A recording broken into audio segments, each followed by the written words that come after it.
morning, Rotary Club of Centennial. Welcome on this frosty-licious morning.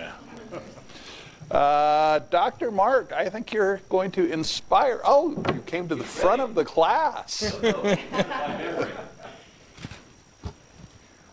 Last year, my parents went on a river cruise in Europe, and they had to wake up early one morning to meet the other passengers on deck. They were going on an excursion.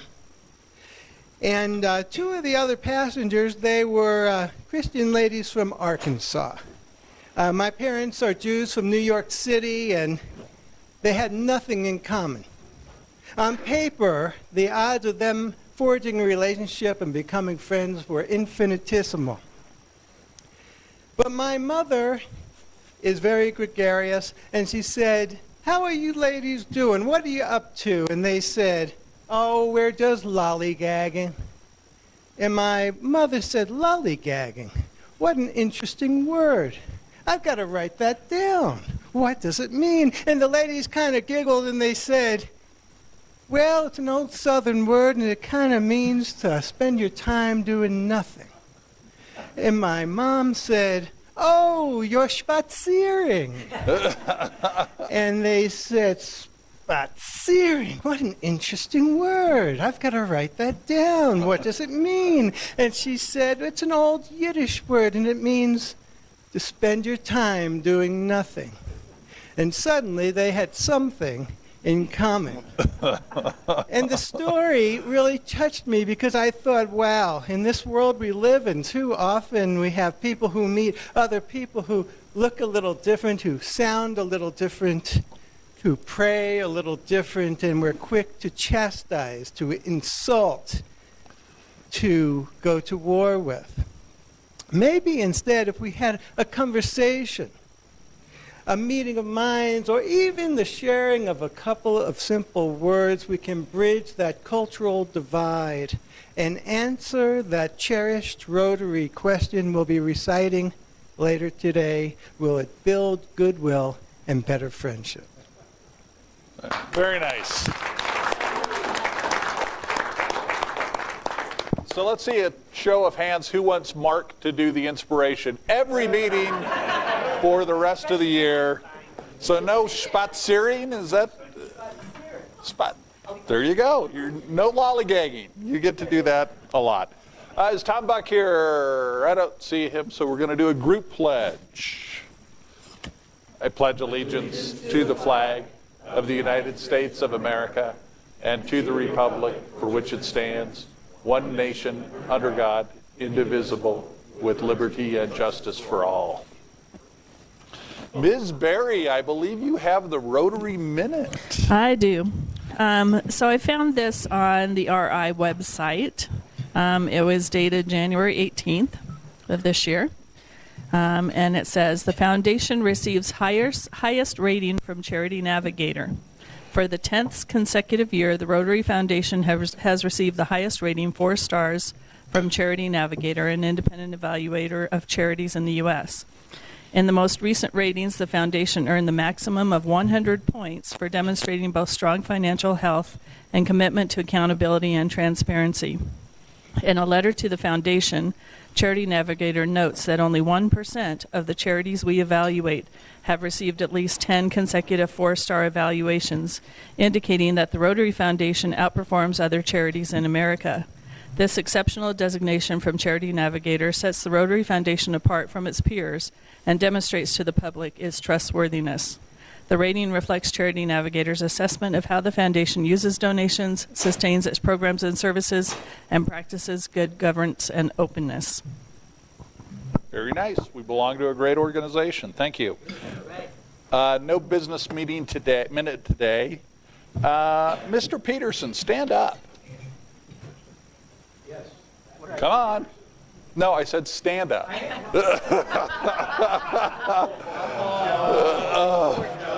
So, no, that's okay. He's used to it. He tortures me too about being tall. It doesn't matter what time I get here in the morning. He's already here. I mean, John does so much for this club, so much behind the scenes from the board meetings and so forth, and I don't know if you've noticed some of this little high-tech stuff, but he's got this camera that he operates with his phone, so if the speaker moves around, the camera's like zooming around. So, and he's done all this stuff on his own. So let's give a big round of applause to John Peterson for all his efforts. Thank you. It is appreciated. So what? So who are you designating as your tech guru? Okay. You're sure about him doing tech stuff? Because we know Dr. Paul. No, anyway, thank you. Because I'll get to this later, but I won't be here next week, so. Philbert? So,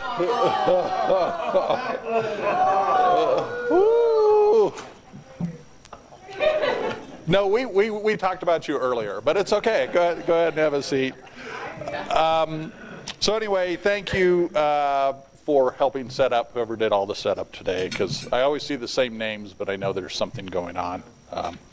So greeter, Jessica, thank you so much for being here at ODark 30. It was fun.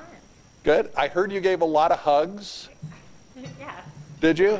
I didn't get a hug. I feel a little left out, but thank you for doing a great job on greeting. I selfishly love hugs. Dr. Mark, thank you for the great inspiration. That was a lot of fun. I always love it when you get up here and speak. And thank you guys for the group pledge. No visiting Rotarians today. I don't see any guests today. Birthdays. I don't see Vern Hansen. Vern's birthday is on the 23rd. And then we have a birthday today. Samantha Rose, stand up. Let us serenade you. So let's give a rousing happy birthday for some. Happy birthday to you. Happy birthday, dear Samantha. Happy birthday to you. She's blushing, which was my intent to see if we could do that. Anyway, happy birthday. And then wedding anniversaries, Randy and Susan Pye on the 25th. No, nobody's here. So we don't have a speaker today. I don't know if you noticed, she couldn't get up here from the spring, so I might try and drag this out a little bit. So Mary Alice, you've got a whole bunch of time to talk about primetimers. I don't need a whole bunch, but I do want to tell you that we're doing movie night Wednesday at Coble Library at 3:30 this time. 3:30, and it's The Castaways with Tom Hanks, so it should be fun. And then everybody goes over to Panera for dinner afterwards. So come join us. It's really a lot of fun. I think that's really all that's going on yet. We have a luncheon at Cinzetti's, which is up north of Denver, on the 22nd of March, which is also open if anybody would like to join us. We're taking a RTD bus from the Willow Creek location, and we're not sure yet. We get told later. There are two pickup times, one at 11:30 and one at 1 o'clock. So we won't know which time we're going until almost the 22nd. But anyway, it should be a fun luncheon. It's supposed to be a really neat Italian restaurant. So come join us if you can. Great. Thank you very much. I don't see Diana Why here. Is anybody signed up to help out with Flower Power? She was going to bring it into budget. We didn't sign up, so we had to do it next week. Okay. The following week is when the event is. I still have the tentative commitment from Big Toolbox for their truck. He's going to get back to me, so hopefully that will be arranged. So keep that in mind. Next week there'll be a sign-up sheet for Monday, I think the 4th. Is that right? 5th? I think so. We probably need 6 or 7 people with SUVs so we can load the flowers in the back of your vehicle and then transport them to the nearby assisted living homes, which are in the area. So it doesn't take very long to do. Be finished in about an hour. We meet normally about 7:30, so be finished doing the delivery about 9 at the latest, I would guess. Okay. So coordinate with Tim Eunice for doing this next week, because he's going to be running the meeting. Oh, Right. He's back there. He's hiding. Jackie Collins and Angie O'Seeley, why don't you guys come up front with your mentors? No, don't be.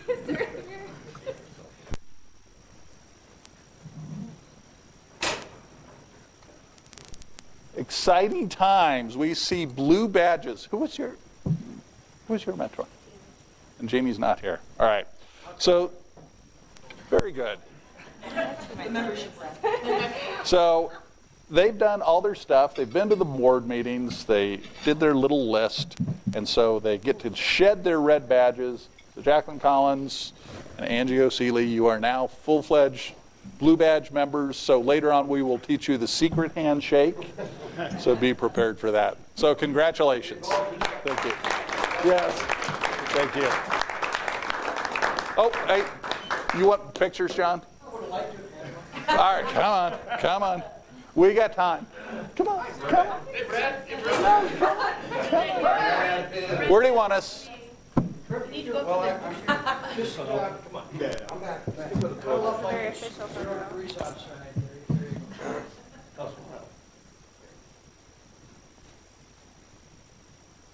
All right, thanks, guys. And the red badges go to me.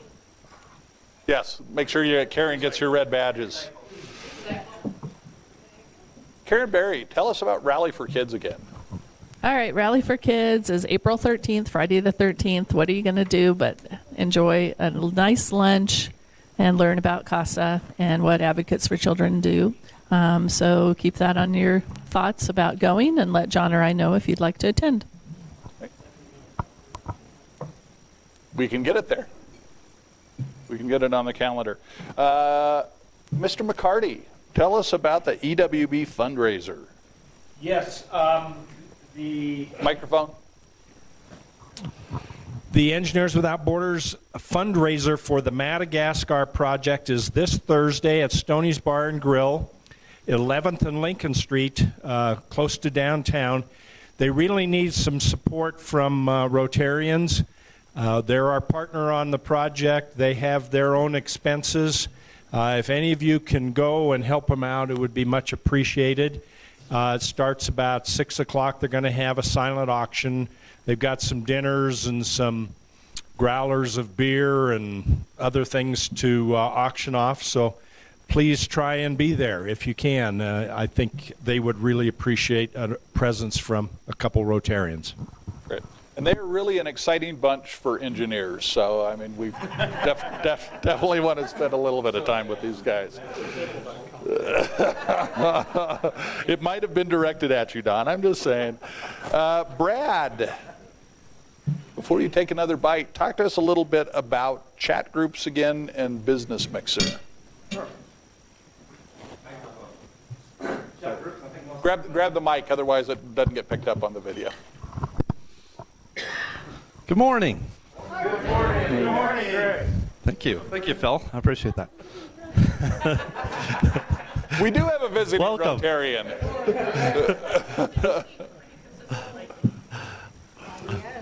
Chat groups. So has everybody had their chat group initiated or organized in any way? Who has not? Okay. Okay, good. I've contacted my chat group leader, but he's been not here and not responsive. So I emailed the person that was second in line to see if they're willing to take over for them. So as far as Mixer, the next business Mixer is March 1st. They're at in Lone Tree at Lincoln and I-25. So if you need any directions, just let me know. It's from 5 to 7 p.m.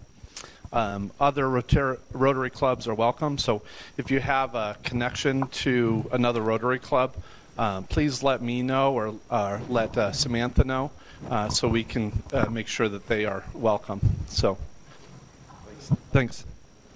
ANI Financial Services. Great. With Thanks, your Brad. chat groups, Appreciate that. With your chat groups, make sure that you let me know who attended your chat group. And the last chat group, what they did is took a picture and sent me the picture so I could see Yeah. That's a quick instead of way. writing down the names.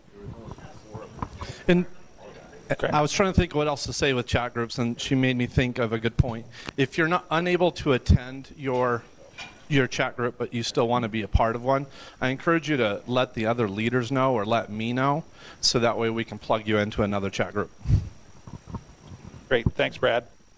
And Wes, talk to us a little bit about this social idea you've got.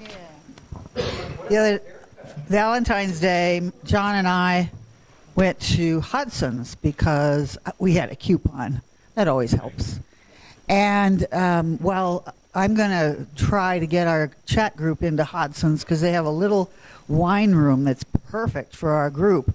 We also wandered the streets of South Glen and went into Sur La Table, which is a kitchen store. In fact, I was just saying, I need a kitchen store, and John says, how about?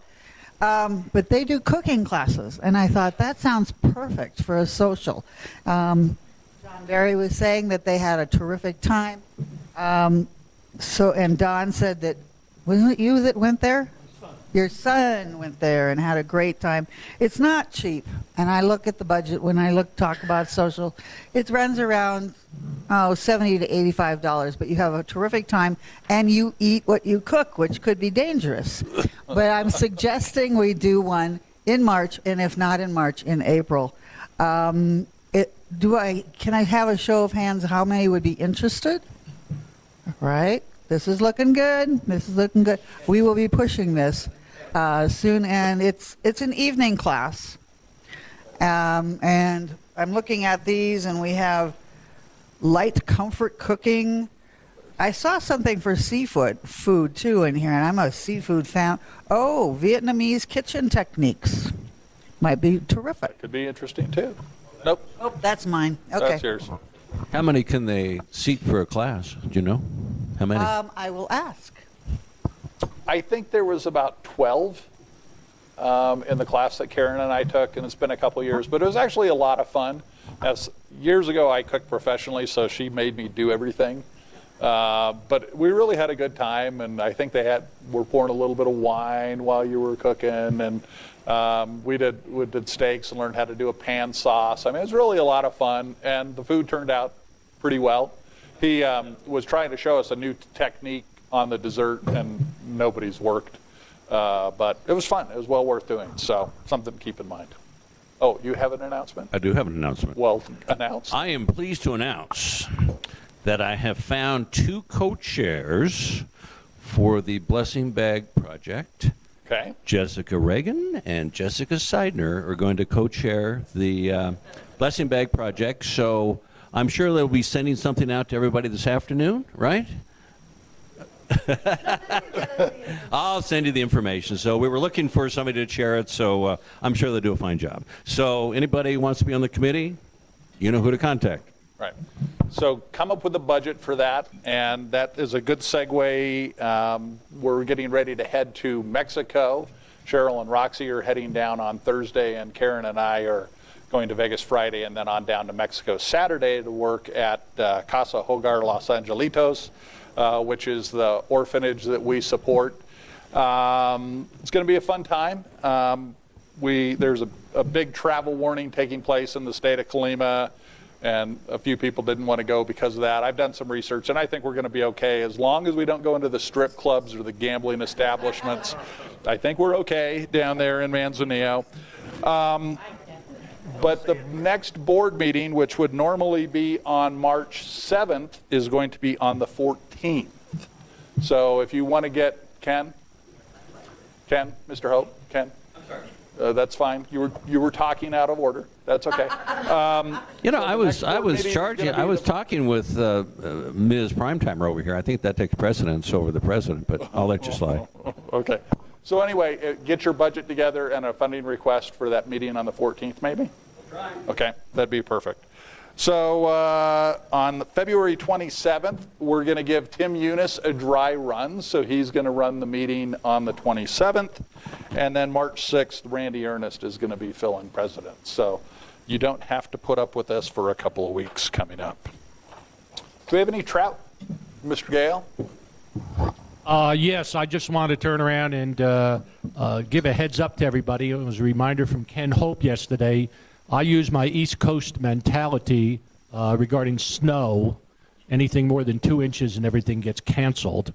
And for the club members here, correct me if I'm wrong, the Tuesday meeting would get canceled if Cherry Creek calls off school. Is that correct? That's correct. Oh, okay.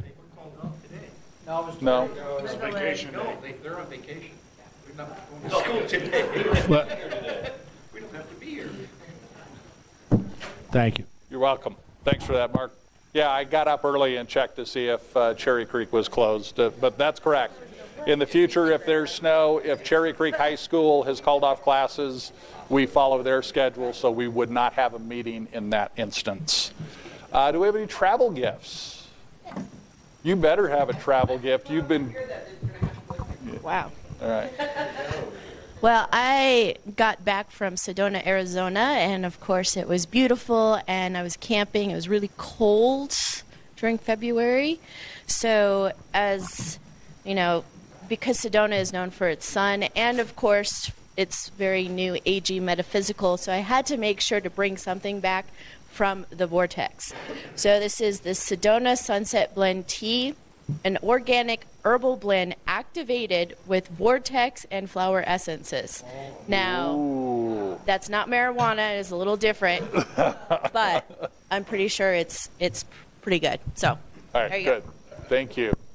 And Trip, I'm hoping that that's some kind of travel gift. Oh my gosh, isn't that cool? It is super cool.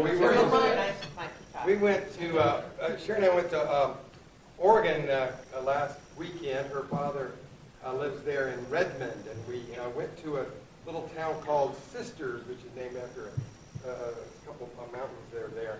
But anyway, this was a cute thing that was there, and it's really 100% squirrel proof. You can ask the squirrel that was sitting in ours this weekend. So Karen, we may need that for our squirrels to give them a drink of water after they steal all our bird seed. Yeah. Any other travel gifts? Right. Mr. Ober, I think you've got Happy Bucks today. I do feel reminded. Good. We ready? We're ready. All right, I know it's hard to be happy seeing that it took you twice as long to get here this morning. I know I was going to turn around and go back home, but I had Happy Bucks today. So let's start here with this table. Tim? I'm happy to be vertical and not horizontal. Ooh. I'm happy we had a great chat group last Friday morning, Dr. Paul, Ken, and Eric and I, and so happy about that. It's all right. This table? Yeah, I got one. I'm happy to announce, because a couple people had asked how the center was doing. We had one of our young students struggling in math, was failing, and took his last test, and he received an A. So we were very excited. Right on, Al. All right, who's happy at this table, John? Good morning. I went to the doctor last week, had a physical done, and the good news for me is he says I'm going to live 30 or 40 more years, and the bad news for you guys is he thinks I'm going to live 30 or 40 more years. I'm getting shorter, actually. I have a buck because I'm happy that the Rockies are back together and we'll soon be seeing baseball here. And I'm looking forward to our chat group, which is still a couple weeks out, so I'll be happy next week too. I've got 5. The first one is beginning of NASCAR season. Now, my driver didn't do very well at the Daytona, but it was still a fun race, and it was kind of fun because 20 years ago, Dale Earnhardt won in the number 3 car, and the person that won the race was the number 3 car, Austin Dillon, which his grandfather runs the Childress Racing. So that was kind of neat. My second one is for our upcoming trip to Mexico, which will be exciting, and also get to stop in Vegas and visit my son on the way back and see a NASCAR race while we're there. It just happened that it was that Sunday when we get back, so that was pretty cool. Now, the other 3 are for the company I work for, Cigna, and they're for the incentives that Cigna does to help employees help in the community. So the first dollar is for matching gifts. So every time I fill up my polio pig and I send the money to the Polio Plus program, or anytime I give a donation to any other nonprofit organization, Cigna matches it. So it doubles my money. The second dollar is for, they give us 8 hours of work time to volunteer. So I use my 8 hours to do Meals on Wheels several times a year. So that's kind of fun. The third one is that they encourage us to log our volunteer hours that we do outside of work. And because I did that, I won a Community Service Champion Award. And with that, my nonprofit will receive a $500 grant. And so that's Advocates for Children. So I posted logged my hours that I worked for CASA last year, and so they're going to get $500 for that. Yeah. My wife, the superstar. Yeah. Great job. I just have one, and it's for snow. You realize that until recently we didn't have any, and yes, it's a little tough on the roads, but I mean, last night I was coming back from church and there was nothing plowed, but it is so pleasant to see it, and our plants will love it. I have $1, and although our speaker cannot be here today, I don't want all of you running out, because we do have something else for you, and I'm a grateful $1 to John Peterson for being available to help me out on that. Thank you. I know you've been waiting 2 years for this. All right. That's everybody at this table. Gabe was happy. How about that? I have Lollygaggers. I have $2. Some of you may know that Rotary has a storage shed, and because we have so much Christmas stuff, we had to get a larger shed. So $2 to Mark Gale for the 2 hours that he spent helping me move stuff last week into the larger shed. I have a happy buck for our fellow Rotarians that are going down to Mexico, and wish them well and have a wonderful time and represent us well. Thank you. I can be next. I have 3. The first 2 are for my grandchildren from Fargo, who were supposed to arrive this morning at 10:30, but now they're pushed back to at least 11:30. I don't know when they'll get here for sure. And then the third one is for Engineers Without Borders. I will be in the mountains with my grandchildren, so I won't be at the Engineers Without Borders event on Thursday. Oh. Okay. How about this table? I have 5. First of all, thank you very much for serenading me for my birthday. I appreciate that. The last 2 years I was at our annual meeting, and so I was working 12-hour days, but I was then celebrating on the company, so that worked out well. I'd also have $1 for Jay. I went to the lion dance, and that was really a great time, so really fun. And, you know, as you hit your birthdays and stuff, you start thinking about the year that's passed, and I'm just very thankful that I found this group, and I think this is a really great Rotary group, and as people have gone to other ones, they notice that, you know, this really is a great group of people, so thank you. So I have 2, and they're for the Lions dance that I went to, and for my date who was really shy and so didn't want to come around and meet everybody, but I'm dating an amazing man, so I look forward to where that's going to go. Here. Oh, here. Bring him here so that we can all get better. Jake. Well, the truth test of whether you can survive. Yeah. I have $5, and it's apology bucks, as I'm supposed to be running one of the chat groups that Brad mentioned, and I'm in the middle of 4 out of 6 weeks being on the road, and so I apologize to that chat group. I will try this evening, but I get on a plane at 6 o'clock again, and I go back on the road. So number 2 on the list needs to take over. All right. Oh, you're missing some. It's okay. It's okay. Just throw it out. I have 2. One, I also really like snow, so I was glad it snowed, even though it was creeping to get here. And the other one is I had something really great to talk about, and I forgot, so I'm happy I'm here at Rotary. I got to sort through Mr. Shattuck has some. I'm sorry, I didn't know this table. And then I need an IOU. Okay. I've got $2, and they're both shout-outs. One is to John Peterson, and I don't know if you realize that on the day of the meeting, he posts the videos for our meetings, and they're great. It's a great way to make up a meeting and go to it. The other shout-out is for CASA. For 3 years when I lived in Arizona, I was on a foster care review board, which is a board sponsored by the state Supreme Court. And we would review the status of foster kids. We would meet once a month, and we would review about 6-7 cases a month and review each case twice a year. The work that the CASA volunteers do with kids is absolutely amazing. And I think supporting Rally for Kids is a great function to support. Great. Thanks. I'm going to kick in 5. First, for all of you guys, I'm constantly amazed when I see the efforts that go in this group, coming up to help out in the community, help out worldwide.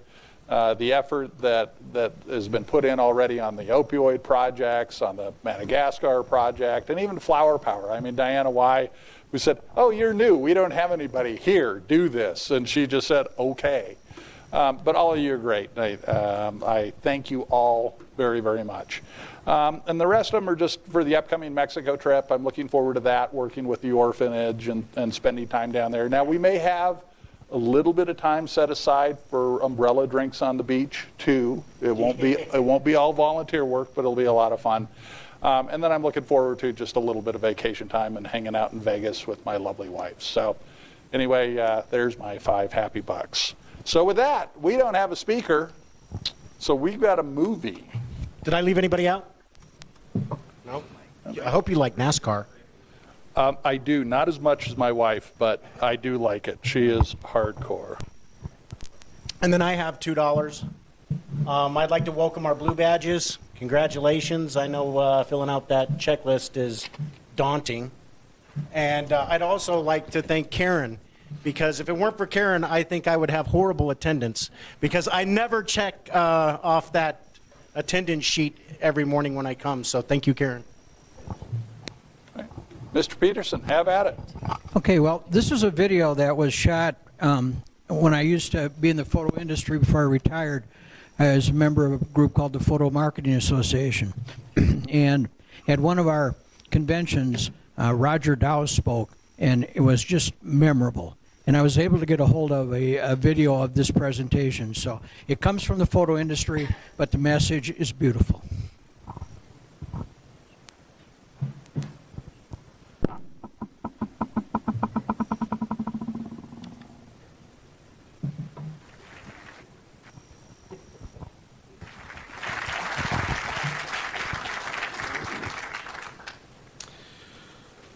Unfortunately, this morning, our speaker, Marvin Traub, was unable to join us due to some personal problems. But sometimes unfortunate news can spawn good news. Joining us this morning, and one of the most innovative and creative people in the service industry, Mr. Roger Dow, the Vice President and General Sales Manager of Marriott Hotels, Resorts, and Suites. In his more than 20 years with Marriott, he has covered every aspect of sales and marketing. Roger believes that customer and associate retention are the key factors to long-term success. He is obsessed with quality, customer satisfaction, and team empowerment. Please welcome this high achiever to our convention, Mr. Roger Dow.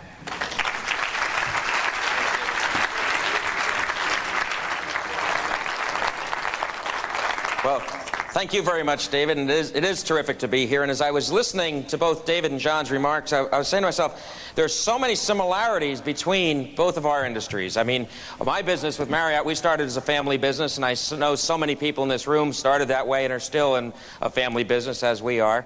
We started in a business that believed in our people and growing quality and taking care of customers, and just like many of you do. We're in a business today that's changing more rapidly than ever before. We're in a business where costs continue to go up and margins continue to become harder and harder to come by. We're in a business that's extraordinarily competitive, and yours certainly is, and you've got competitors probably sitting right next to you in the same row that are both friends and competitors. And we're both in businesses that are focused on two things. Customer satisfaction and quality is really the watchword of what's made us successful. And I think back as when I started in this business, you know, back in the late 60s, early 70s, it was very similar also to your business. When you think about it, in the 60s and 70s, there were only two things that really were important in our business, and that was the product and the location. You had the right location, you had a great product, you built a great reputation, and business was fine. Then the 80s came along. What happened in the 80s? Well, first of all, you had all sorts of product improvement came along. Technology, and I don't have to tell you about that, is how technology has changed your world. Pricing became extraordinarily important as we saw all sorts of new people entering the industry. Everybody from the mass merchandisers to the drugstore chains to all sorts of people, and pricing became a critical issue. Distribution became important, and people like David, as you grow and have one store and 2 stores and 200 stores, and distribution became important. But now we're in the 90s. As we look at the 90s are really driven by 3 things. We're right in the middle of it. The 90s are driven by, first, as I said, customer satisfaction. Second, quality, a tremendous focus on quality, more and more than ever before, and we're hearing that every day in our business lives, and relationships. And I heard in both these gentlemen's remarks how important relationships are. Not only family, but relationships with suppliers, relationships with the people that work in your business, and the relationships that you have most important with your customers. And you think about that, but for so many organizations, whoever's going to be meeting here next week, I'm willing to bet that someone will be up at this podium saying, customer satisfaction, quality is so important. But in reality, is it just lip service for their business? I get a chance to speak to a lot of groups, and the other day I was speaking to a group about this size, and I said, has anyone had a world-class customer satisfaction experience they'd like to stand and share with the group? And a gentleman way in the very back there raised his hand, and he said, I have. And I said, sir, you're way in the back. Could you please come up to the podium so everybody can hear you? He said, Roger, I'll just shout from here. I said, okay. I said, what was this world-class customer satisfaction experience you had? He said, well, it was at a Marriott hotel. I said, oh, please, come up to the podium. I've got slides. I've got video. He goes, that's okay. I'll tell you from here. I said, well, what happened at that Marriott? He said, well, it was about your airport van. I said, what about our airport van? He said, it showed up. And he sat down.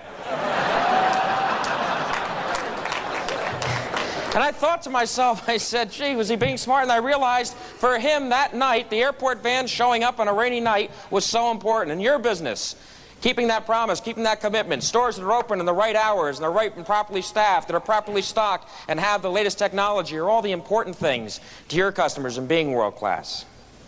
Both David and John, when they're talking, talked about one thing, and that was change. How rapidly our world has changed. Both of them focused on change, and you see it as you walk around the exhibit hall, how much change is going on in your industry, and I don't have to tell you and go through it, but change is going on all around us.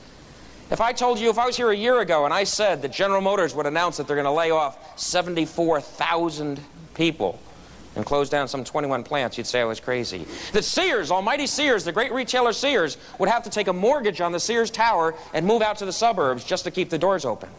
Now, they're trying to make it up on auto repairs, but I don't know if that's going to do it.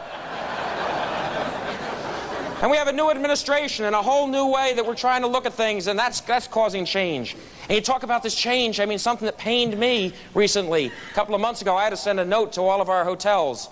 We no longer accept checks from congressmen. That was terrible. And you talk about, well, I mean, yeah, I think you and your father had the right idea. Deal in cash. Yeah, okay. So, but as you really think about it, all these changes are about opportunity. I've got a family, and just like so many of you, that I enjoy so much, and I travel a lot, and when I travel like this, I do miss them. I've got a family. I've got a young son, Blake. He's about this big. I've got a little daughter, Devin. She's about this big. And I learned so much from them. I was going to our annual meeting a few years ago. And as I was going to our annual meeting, I sat down with my son, Blake, 5 years old at the time. And I said, Blake, I'm going away to our convention. I'm going to be gone all week. It was a Sunday night. I said, I'll be back on Friday. And I said, I'm going to miss you terribly. I said, I'll call every night and we'll get a chance to talk. I said, when I come home, we'll do whatever you want to do. What would you like to do? And Blake said, Dad, let's go to Toys R Us. I said, okay, if that's your idea of a great time, that's what we'll do. Well, I went away to the meeting all week. We had a great time. I came home from the meeting, and I'm catching up with my wife, Linda, telling her how the meeting went. And all of a sudden I hear 10 o'clock at night, this commotion upstairs, and here comes Blake running downstairs. He goes, "Hey, Dad, let's go." I said, "Let's go where?" He goes, "Toys R Us." I said, "What? It's 10 o'clock at night, Blake. Toys R Us is closed. Why would we go to Toys R Us anyway?" He said, "You promised." And you know, what hurt me is I had forgotten that I had promised that I was going to go to Toys R Us, and what was just another thing I was going to do was the most important thing in his life all week. And I said, "Blake, I didn't mean the second I walked in the door. I meant tomorrow." He goes, "Oh, I see." And he walked upstairs, and I felt bad as I walked by, saw my little 5-year-old son very dejectedly walk upstairs. Well, I didn't feel bad for long. 5 o'clock the next morning, door of our room's thrown open. Blake comes running in and goes, "Mom, Dad, guess what? I thought the house was on fire." I said, "What?" He goes, "Today is tomorrow." I work with a lot of geniuses, but that was the smartest thing I had heard in about 6 months. Today is tomorrow. I don't care if you're in photographic processing. I don't care if you're a supplier in manufacturing. I don't care if you're in the hotel business. Today is tomorrow. The changes that we see going on and how we react to them is really about our future and where we are 10 and 15 and 20 years from now. I'm kind of a video buff, and what I do is I take videos of good service and sometimes not so good service in action. And when I see something really neat, I'll try and videotape it so I can share it with folks like yourselves. Were you in luck? I captured something last week I think is really neat, and I'd like to share it with you. Now, it's a little amateurish, but you'll get the idea. Can we roll the video, please?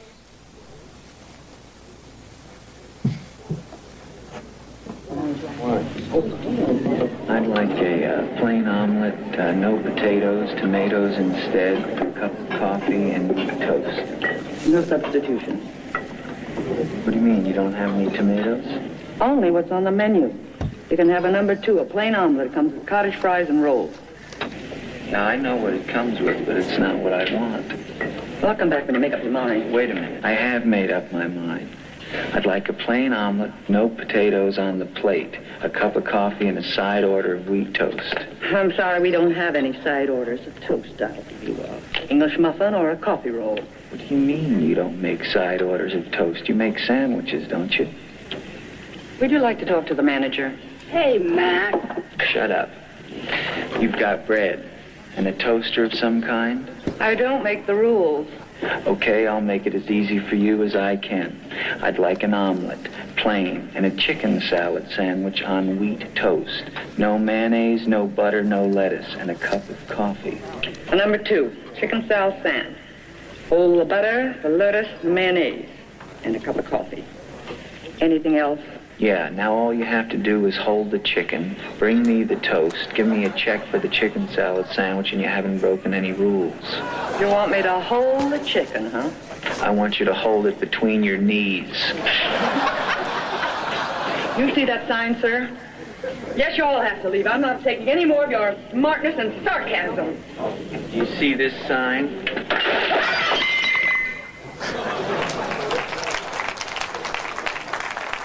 How many of you ever eaten there? You know, if it was a Marriott, don't raise your hand. We'll talk afterwards. An exhibit starts in a few minutes, so we don't want to take time. You know, that could be a Marriott hotel. And you know, the tendency is to get real mad at that waitress. Say, what a terrible waitress. But in reality, she's working at a place where whoever she works for says, hey, look, this is the way we do business. This is what's on the menu. No special orders. And she's operating with her hands tied behind her back when she has the capability of giving the customer what they want so easily. You know, the problem we have is you think of, and so many of you have been in this business so long, is that we get into this business, we have to be careful not to fall in the trap in time of focusing more and more on things that are important to us than what's important to our customer. You've heard that echoed by your two presidents here as they talked about that of focusing on customers, and it's so important. I mean, take my business. Let's say next year we decide to have this meeting, let's say at the Maui Marriott. Would that be okay? Maui? Okay? All right, so we're at the Maui Marriott and all that. Okay. So we're all in Hawaii for the big meeting, and I say to my colleagues, I say, look, I said, we've got everybody from the Photo Marketing Association coming. I spoke with them last year. We've got to show them a spectacular meeting. What can we do to make it special? And our people say, you know what we'll do? We'll show them the greatest coffee breaks that they've ever seen. They're so used to the coffee breaks in convention centers. We'll show them something fabulous like they've never seen before. And I said, oh, what would that be? And they don't. Now, what do? First of all, we get a bunch of us and we sit around a table and we decide what it is you want in a coffee break. We don't involve any of you, because what do you know about coffee breaks? You're experts in photo processing and imaging and all that. No, we know about coffee breaks. So 8 of us sit around a table and say, what would they like? And someone said, oh, they'd like 2-tiered coffee stations. That'd be wonderful. And someone else said, oh, you know what we'd like? Well, in those 2-tiered coffee stations, we'll cover them with beautiful Irish linen. And they say, oh, there's a lot of women in the group. They would like fine bone china, sterling silver coffee pots. We'll do that. That'll be wonderful. And then our chef says, I will impress them. I will, out of 2,000-pound blocks of ice, carve the words, Photo Marketing Association International, coffee break. And then what happens? Your session ends 5 minutes early, and you go outside for the coffee break, and he's still working on the K in marketing, on the world's greatest coffee break, because we didn't take a moment to sit down and talk to you and say, what is it that is in your ideal coffee break? What do you want? We focused on stuff important to us. Let me show you a short little video segment on how we used to approach business. And I don't know if any of you ever fall in this trap, but we roll the next video. I'd appreciate it. We used to look at our businesses having new customers and loyal customers as a big bucket. We always had to fill the bucket with the customers, and we did that through all sorts of things, such as advertising, public relations, direct mail, sales calls, promotions, all the things you do to get customers to come to your places. We used to always focus on getting new customers. We didn't spend much attention on the loyal customers. And then what happened, competitors opened up across the street, and our loyal customers started going over there. But we kept filling the bucket, and we didn't even know we had a problem. And the problem it ends up is it costs 5 times more to get a new customer than it does to keep one of your loyal customers. And once we began understanding that, we really redoubled our effort. We spend as much money and time on keeping and hanging on to our loyal customers than we do on getting new customers. And that's so darn true, because think of it, when you have a loyal customer, someone that comes back over and over and over again, Stu Leonard, I know, mentioned this last year, they spend so much money. You don't have to go with all those promotional costs. You can spend more time on new products and services and technology that they want. Then you have loyal customers, they know your service delivery system. They've got it down. They right away can take care of them. They're part of your service delivery. The other thing that happens is they buy more. You offer a new product, a new service, a new line, they trust you. They buy it. And the most important is word of mouth. They say to one of your neighbors, where do you go? Oh, no. Let me tell you, this is where we go. They're fabulous. Talk to Bill. He'll take great care of you. Mention my name. And that's what building the business is all about. In my business, someone that didn't realize how we were changing, I'd like to share what happened to them. I got in this business 20-some years ago. And if you told me 20-some years ago that I would dine twice a week in a restaurant I'm about to describe, I'd say you're crazy. You see, 20 years ago, I didn't go out twice a week for the family dining experience. Now I do, because of Blake and Devin. So my wife and Linda and I and the children, we go out twice a week for the family dining experience. Well, think back. Think back 30 years ago. Who owned the family dining experience? For those of you a little bit younger, let me share what that experience was like in this country. We had a restaurant chain in this country. You'd walk into the restaurant, and you would stand there in front of a sign that said, please wait for hostess to see you. You'd stand there for what seemed to be an eternity, and all of a sudden one of the other patrons would say, they fired her 2 years ago, grab any table. The sign was glued to the wall, you see. You sat down, you put your arm on the table, and it stuck. It stuck to the Coke that someone hadn't quite wiped up. You were there, huh? It stuck to the Coke that someone hadn't quite wiped up from the person before you. And then with your arm stuck to the table, you competed for the attention of the few waiters or waitresses that were left. You finally got their attention. You placed your order. And then Howard Johnson's did something that medical science has been trying to duplicate ever since. They cryogenically froze your waitress, put her in a suspended animation in the back room, never to be seen again. You thought she had died, and she had. And then miraculously, they brought her back to life. And she came out and she put your order in front of you. You had forgotten what you ordered. She reached in her apron and pulled out a handwritten check. The math was reasonably close. Put it right down in the Coke your kid had spilled, saying, please pay cashier, implying they didn't even trust her with money. Yeah, that was Howard Johnson's. Howard Johnson said to us, hey, you eat on our terms, you don't eat at all. We've got all the locations. And they didn't pay attention to how we were changing. They didn't see all the two-income families. They didn't see the pressure that people have on time, on balancing family, career, hobbies. And someone else came along and they did. They said, what these people need is fast food. And I'm in one of these fast food places twice a week.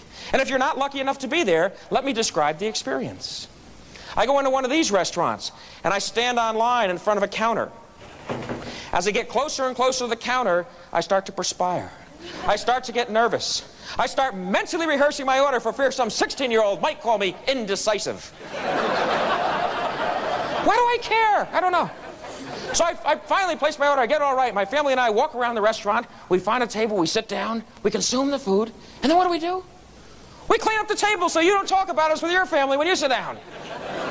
Unbelievable. McDonald's has got us cleaning up their restaurants.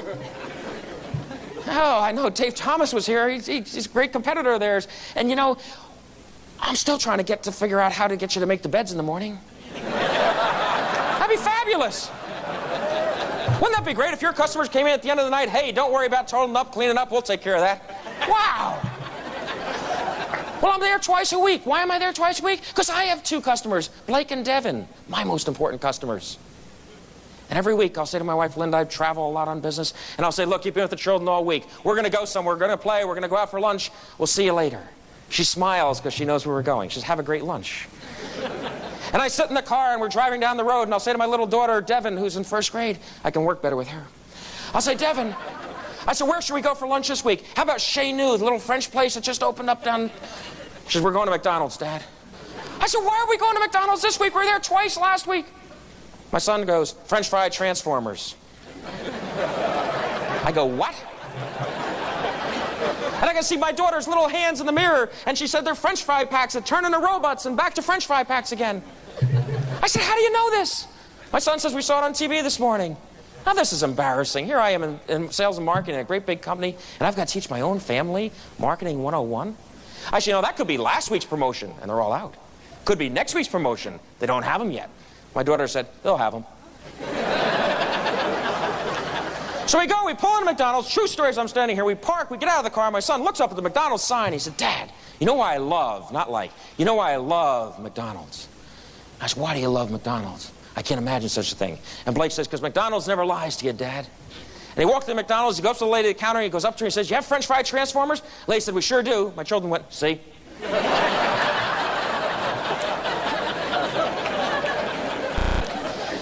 They taught me Marketing 102. What a powerful position. The reason we go to Ritz Cameras, no one ever lies to me. They say it's going to be ready and they do it. They say we're going to have this for us on Tuesday and it happens. What a powerful position. Unbelievable.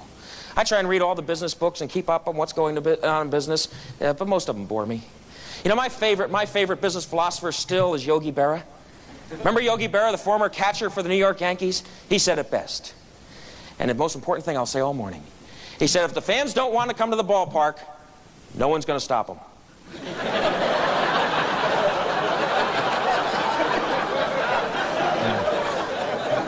There's real meat there, isn't there? And all you have to do to figure out if that's true is just look to your left or right or go down the exhibit hall and see there's a whole lot of people who just love to have your customers doing business with them because we're in that kind of a world. And what we need to do is to really keep those customers and hang on to them for life is to truly listen to them and truly change and keep changing. You know, you talk about listening. It reminds me of a gentleman who was 90 years old. He goes to his physician. Doctor says, he said, my gosh, you're in the greatest shape of anyone 90 years old. He said, what genes, what heredity? He said, I must know for your medical history. How old was your dad when he died? He said, did I say Pops is gone? He said, well, no, I would assume you at 90, your father's like. He said, oh, no. He said, my father's 120. In fact, he's on a bicycle trip from Atlanta to L.A. with some of his friends. He goes, he's bicycling across the country at 120? Wow. What genes? What heredity? He said, I must know for your medical history. How old? How old was your grandfather, his father, when he passed on? He said, did I say Grandpops is dead? He said, well, no, but I would assume. He said, you at 90, he at 100. No. He said, my grandfather's 143. He said, you know what? He said, the family's so excited because next month he's marrying a 30-year-old woman. Doctor put down his chart. He said, not a medical question, but I'm very curious.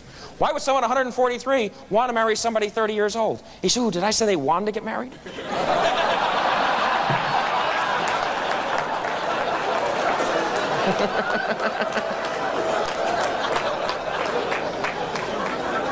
Cute little story, but boy, it has a lot of meaning, doesn't it? So many times our customers are telling about something. So many times our customers are walking into our stores and saying, hey, have you got that new thing I've been hearing about? Or hey, I saw something at one of my friend's house. Do you carry that? Or hey, can you tell me? And we just let that gloss over versus saying, hey, tell me more. Is this what important to you? And really listening, naively listening, really getting to understand what's important. Because the organizations that do that grow phenomenally. Many of my friends here in the Washington area, and I recall in Washington, where I live, Washington, D.C., is I watched Nordstrom, the great retailer from the West Coast, open up a store in Washington. I read the Washington Post. Now, the Washington Post, they know everything. And I read the Washington Post business section, and they said Nordstrom, West Coast retailer, opening first store on the East Coast, 2,500 miles from their closest store. Nordstrom to face tough East Coast retailers like Gimbel's, Macy's, Bloomingdale's. Nordstrom to go out of business and go back to West Coast where they belong. Well, I guess the folks at Nordstrom didn't know the trouble they're in or didn't get the Washington Post, and they came anyway. And you know what happened? They opened a door. They opened a store there. They opened a store, and when they opened the store there, they set a record for first-year sales. Not only for the mall they were in, but any Nordstrom store. Because they focus on everyone in their store exceeding the customer's expectation. A friend of mine told me a story. He said, I went over to that new Nordstrom store to buy a pair of Reebok sneakers on sale for $39. He said, pretty good price. So he said, I went to buy those Reebok sneakers for $39. Young man comes out and he takes my size. He goes in the back and he comes out. He said, sir, he said, I'm very sorry. He said, this rarely happens at Nordstrom, but we don't have your size. My friend says, oh, well, I guess I missed out. And the boy goes, no. He said, young man says, no, wait a minute. He said, hold on. And he reached in his pocket. And he said, let me give you my business card. And he hands him his business card. All 22-year-old shoe sales in the United States have business cards, don't they? And he said, this is my card. My name's Chip. What's yours? He said, my name's Mr. Jackson. And he said, Mr. Jackson, he said, I'll tell you what. He said, you going to be in the mall an hour? He said, I'll be here an hour. He said, would you give me 30 minutes to come up with those sneakers? He said, I'll give you 30 minutes, Chip. Sure. Now my friend's walking around the mall. He's mad. He's mad because he's promised a 22-year-old shoe salesman he won't buy sneakers for half an hour. But he keeps his word. He goes back to Nordstrom. There's Chip by name. Mr. Jackson, I think I've got your shoes. Let's try them on. They fit perfectly. Now he gets real mad. He goes, Chip, what'd you put me through this charade for? Why didn't you get them the first time? Why didn't you look harder? He said, we didn't have them. He said, well, where'd you get these? It's Saturday. He said, I went and bought them at Foot Locker. He said, you what? He said, well, I went and bought them at Foot Locker. I called up, asked if they had white Reeboks your size, $55, took the money, ran up, put a note in the cash register why I had to do it, to keep you, one of our best customers for life.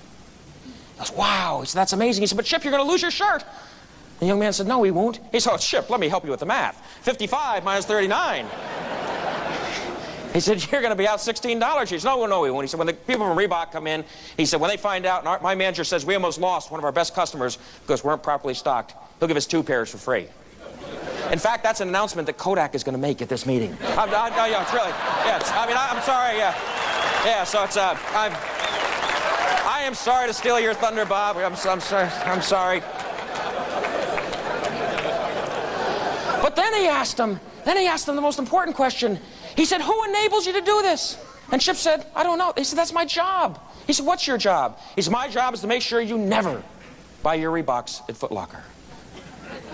What a powerful paradigm shift. If everyone that works in one of your operations says, my job is to make sure you never consider going elsewhere. That's what it's all about. I mean, you think that's the important thing. So much focus today on people, and you heard it said in several remarks, it's a people business, as John said. We're in a people business. You heard David say that, and that's so true. And it's the empowerment and the people and enabling the people in your organization to do a great job, which they can do. We get lots of letters. Lots of you write to us and say, I wish you'd do this, I wish you'd do that. I got a letter once, one of you wrote and said, you know, I like the fact that you give us a newspaper in the morning, but I wish you'd give us a newspaper of choice. I don't like the paper you give us. I went down to see our folks in systems. I said, can we put a program in our best guest record to know what newspaper they want? They said, sure we can. Take about a year and $50,000. We can write that program. So, okay, it must be important. Okay, I said, get on it. I go down to one of our hotels in Miami. I go to our hotel in Miami. Next week, I check in. Lady at the front desk, as I check in, said, oh, by the way, sir, what newspaper do you want in the morning? Wall Street Journal, USA Today, Miami Herald. I said, I have a choice? She said, sure you do. I said, I'll take USA Today. I'd like to read the sports. She said, you'll have it. I went to bed that night, forgot about the conversation. Woke up the next morning, went to go for a little walk, didn't even have a jacket and tie on. Opened the door, and a miracle occurred. On my door in a little plastic bag was a USA Today. Down the hall was a Wall Street Journal, a Miami Herald in front of other rooms. I was so excited. I ran down to the front desk. I went to lay at the front desk. I said, how do you do it? She jumped back like it was Charlie Manson. She said, how do we do what, sir? I said, I'm sorry, let me introduce myself. I don't have a jacket and tie on. I'm Roger Dow. I work at the corporate office for Marriott in Washington, D.C. She said, oh. I said, how do we do what? I said, how do you get the newspapers people want to the doors? We've got geniuses working on this. She said, well, Mr. Dow, since you work at Marriott, I'll tell you. And she held up something and she said, this is a yellow pad. I said, uh-huh. Should across the top we write USA Today, Wall Street Journal, Miami Herald? I said, yeah. So when you come in at night and ask for USA Today, we put a line under USA Today and write down your room number. Now, Mr. Dow, we get 4 of those lines, we put a cross line. That's 5. You with me so far? I said, yeah, I'm with you. And she said, we call the person who sells us the newspapers. We've got to deal with them. We tell them each night how many we want, and they work on averages and have the right number. They deliver them. Then we give the pieces of paper to the bellman, and they deliver them to the rooms. Wow, awesome. Then one of you wrote a far more important letter. You said, you know, I like your hotels. I like the consistency. I like the quality. But what bothers me is I do business in one area of the country. And the problem that I have is I go to the same hotel over and over again, and each time I walk in, I'm a stranger. You need to know your best customers. I said, wow. I went down on Folks and Systems. I said, read this letter. What do you think? They looked at it. They said it's a lot more difficult in the newspapers. I said, I know that. I mean, geez. I mean, can we do it? They said, of course, we can do anything in systems. It'll take a while, but we'll get there. I go out to Irvine, California, a hotel I've been to 20 times. I walk in the front door of Irvine with Bill the doorman. Lady behind the counter, first time I ever saw in my life, brand new employee. Bill the doorman says, this is Mr. Dow. She looks up with this great big smile. She says, Mr. Dow, welcome back. It's good to have you with us again. How was your trip? I said, now, wait a minute. I work at the corporate office, so don't talk slow.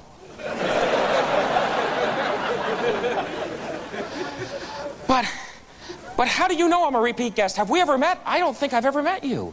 And she said, no, I've only been here about 3 weeks. I said, then how do you know I'm a repeat guest? She said, well, since you work at Marriott, I'll tell you.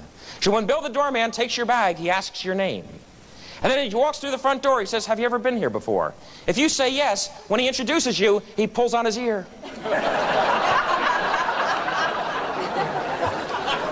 She says, that way I know you're a repeat guest. She said, watch this. She calls for a bellman. She said, this is Mr. Dow, room 407. Hey, buddy, welcome back. Let's go.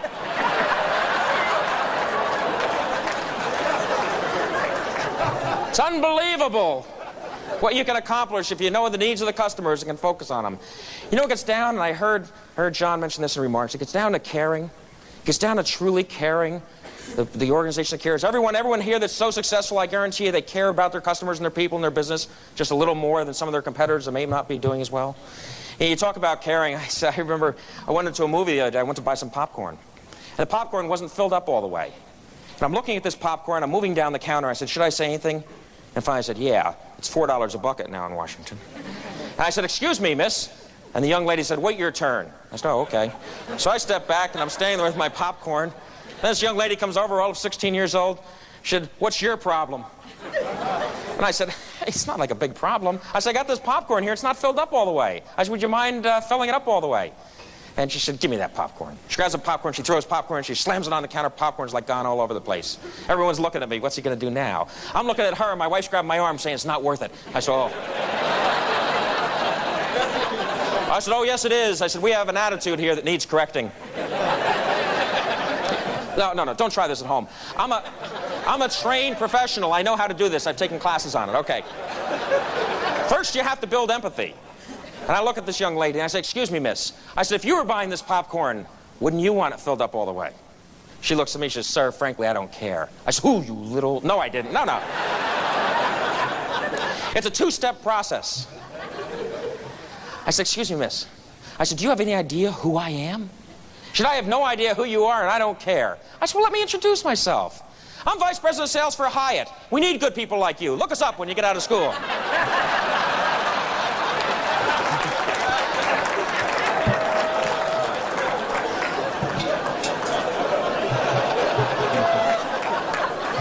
Yeah, you got to hire the right people. I felt sorry for her because someday she's going to have to go out and get a real job. But you know, when it gets down to caring, I'd like to close with one little story that I think really encapsulates what it's about in all of our business. I've already talked about, you know, you don't need the greatest, infrastructure and size of an organization, but you've got to focus on the customers and ask your people and find ways of delivering things, all from ear pulls and yellow pads and things like that. But recently we got a letter, and Bill Marriott sent it around with a little note, and he said, this is what it's all about, Bill. I said, ooh, what it's all about? I better find out. And it was a letter from a woman. And the woman was a customer of ours who lived in Connecticut. And her letter began, she said, dear Mr. Marriott, I travel on business all the time. She said, I checked into your hotel in Anaheim, California, very late at night. She said, I checked in the hotel in California very late at night, and she said, the first thing I did was call home. The next thing I did is I called the airlines, and then I called room service. So a young man came up, and his name was Charles. He was so nice. I'm sorry I didn't catch his last name. And he put down my order with a little bud vase and a flower and all that, and it was very nice. And I signed the check. As I signed the check and handed it to him, he stopped. He said, "Ma'am," he said, "are you crying?"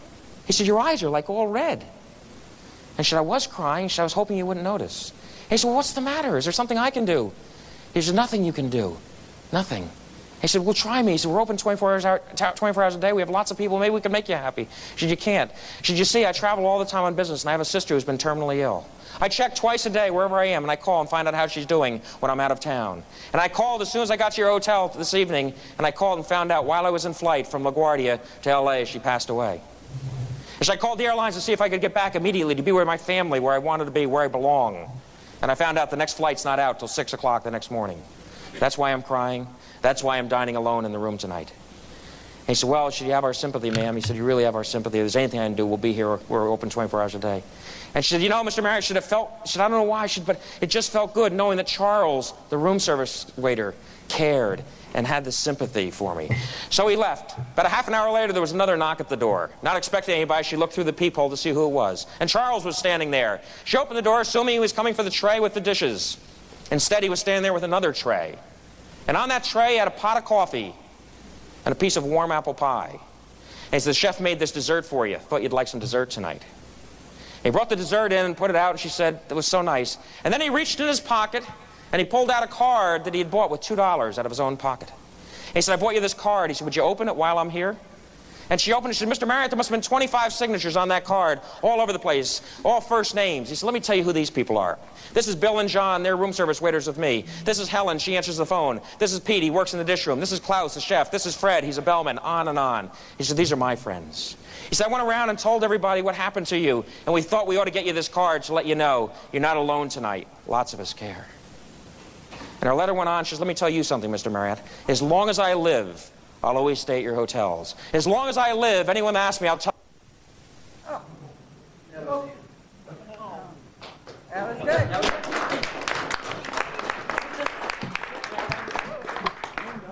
Quick video, Mr. Peterson. So let's do the drawing. Let's have Angie on the group ad draw the magic ticket. Over $800. Whoa. There's another one. Yeah. You're fired. Go ahead. Come on, Angie. I was trying to think of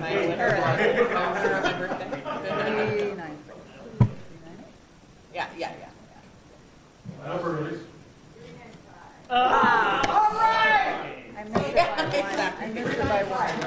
Oh, dear.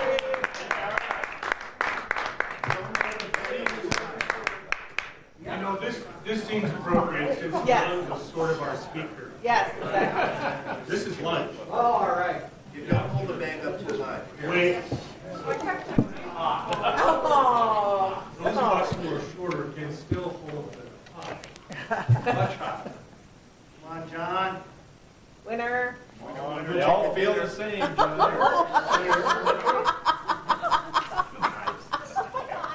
It doesn't have a different.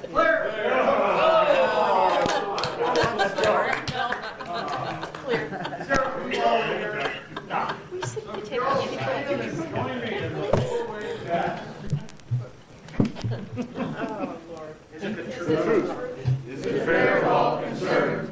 Will it build goodwill and better friendships? Will it be beneficial to all concerned? Do good and have fun.